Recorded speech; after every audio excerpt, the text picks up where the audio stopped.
Bonjour et bienvenue sur ma chaîne. Moi c'est David Kimbangi. Si vous venez à peine de me découvrir, sur cette chaîne nous parlons de l'entrepreneuriat de manière générale, investissement, motivation, mindset, l'état d'esprit qu'il faut avoir en fait de percer dans les business. Nous parlons du développement personnel et nous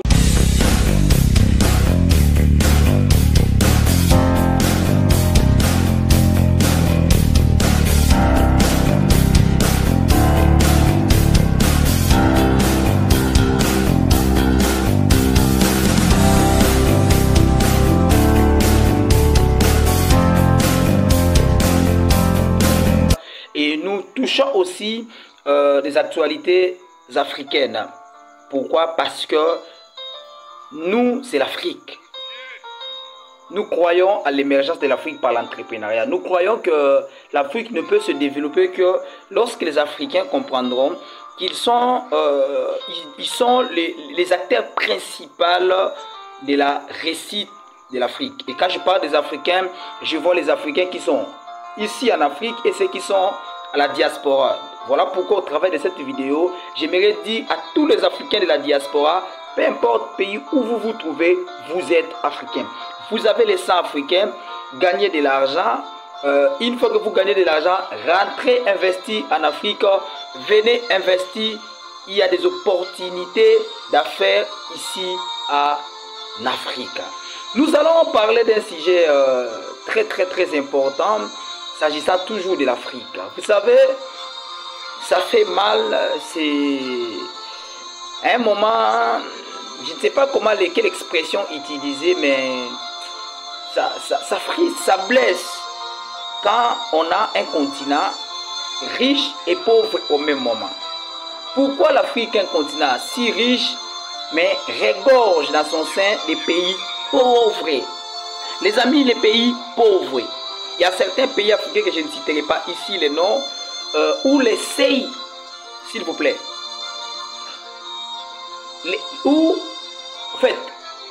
les montants, d'accord, montants que les habitants utilisent par jour, c'est 2 dollars, 1 dollar. Vous savez, c'est triste. En Afrique, qui a des maisons où une maison de 5 personnes et la restauration c'est 2 dollars. Donc, si vous prenez 2 dollars divisé par 5 personnes, vous aurez moins d'1 dollar. Vous comprenez? Donc, nous sommes dans un continent où celui qui mange 5 dollars les jours est plus riche. Celui qui mange 5 dollars les jours a beaucoup d'argent. Pourquoi? Parce que la plupart des personnes vivent en dessous du seuil de la pauvreté. Les amis, je dis bien, ils vivent en dessous du seuil de la pauvreté. Donc, il y a des gens qui vivent en dessous d'1 dollar, en dessous de 2 dollars. Et c'est triste. Mais pourquoi l'Afrique n'avance pas? Malgré toutes les ressources naturelles qu'elle regorge. Mais pourquoi l'Afrique ne peut pas se développer avec tout ce qu'elle détient? Parce qu'il y a des gens qu'on appelle ennemis de l'Afrique. Je dis bien les amis, ennemis de l'Afrique.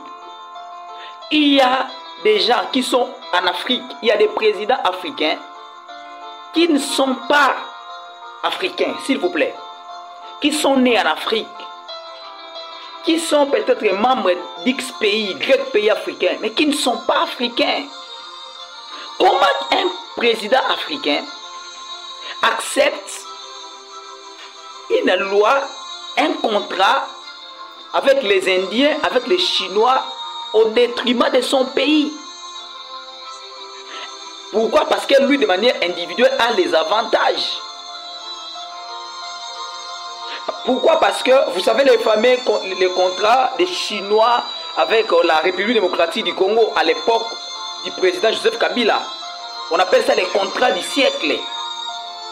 Les contrats du siècle. Les Chinois devraient exploiter nos richesses et en retour construire certaines infrastructures des pays riches, des pays qui regorgent toutes les richesses possibles, mais dont les habitants, les populations souffrent. Ce n'est pas possible. Ce n'est pas possible, ce n'est pas juste. Comment un pays si riche est pauvre au même moment? Parce que ces dirigeants travaillent pour les Occidentaux. La plupart des dirigeants africains travaillent pour les Occidentaux. Travaillent pour les Occidentaux. J'ai fait une émission ici parlant du Rwanda, de l'agression rwandaise que la RDC subit. Plus de 3 décennies. Et là, nous parlons du Rwanda. Moi, j'aimerais à ce qu'on enlève un peu ça. À la place de dire le Rwanda agresse, arrêtons un peu de parler du Rwanda. Parlons de Kagame. Moi, je préfère qu'on parle de Kagame que du Rwanda. Et qu'est-ce qui se passe? Les Congolais commencent à détester les Rwandais inutilement. Ce sont nos frères. Les Rwandais sont nos frères. Même les Rwandais. Certains Rwandais sont mécontents du régime actuel. Oui, j'assume ce que j'ai dit. Certains Rwandais sont mécontents de la gestion de Paul Kagame, de ce que Paul Kagame fait. Donc, alors arrêtons de prendre les Rwandais comme les adversaires, les ennemis des Congolais. Donc la population rwandaise, le peuple rwandais n'est pas ennemi au peuple congolais. On est frères. Mais ce sont des dirigeants. Donc c'est Paul Kagame le problème. Et moi je me demande, Paul Kagame gagne quoi? Si lui, Africain, accepte de sacrifier ses frères africains congolais parce qu'il y a des Américains qui sont derrière lui, parce qu'il y a des Français, Macron est derrière lui, il y a X et Y président européen qui est derrière lui, il y a l'Union européenne qui est derrière lui. Il accepte, c'est comme quelqu'un qui accepte de tuer son frère pour un ami. Comment peux-tu accepter de tuer ton frère pour un ami? Paul Kagame, Congolais, ton frère, Africain, vous appartenez à un même continent, vous êtes des frères. Vous êtes des frères. Comment peux-tu faire du mal à ton frère pour un ami qui te dit, tue ton frère, je te donnerai de l'argent, c'est un mauvais ami?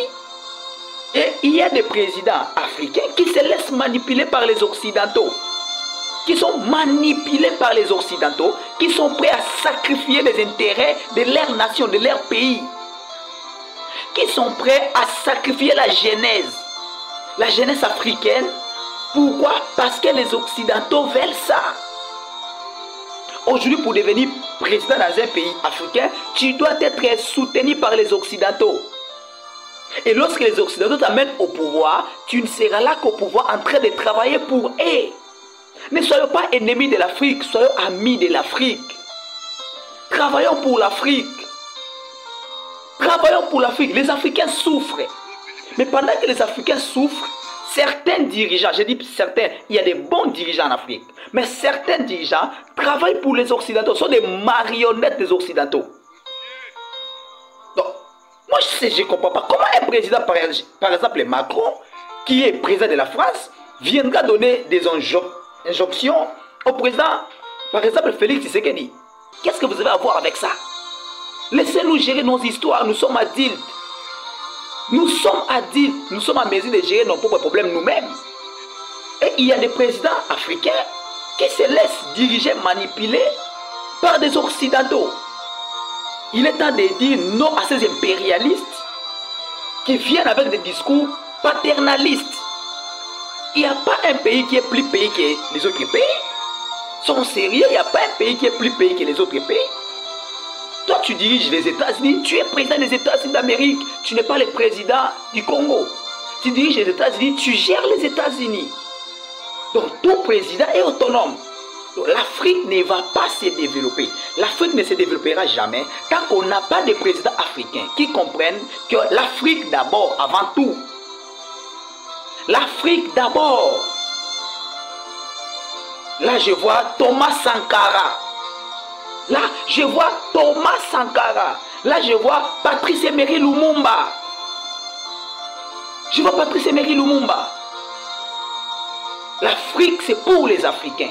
Il est temps que les Africains comprennent, c'est à eux de travailler pour le développement de l'Afrique.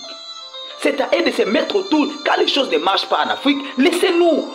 On est grand, on a déjà grandi, on a de l'âge. Nous savons gérer nos propres problèmes.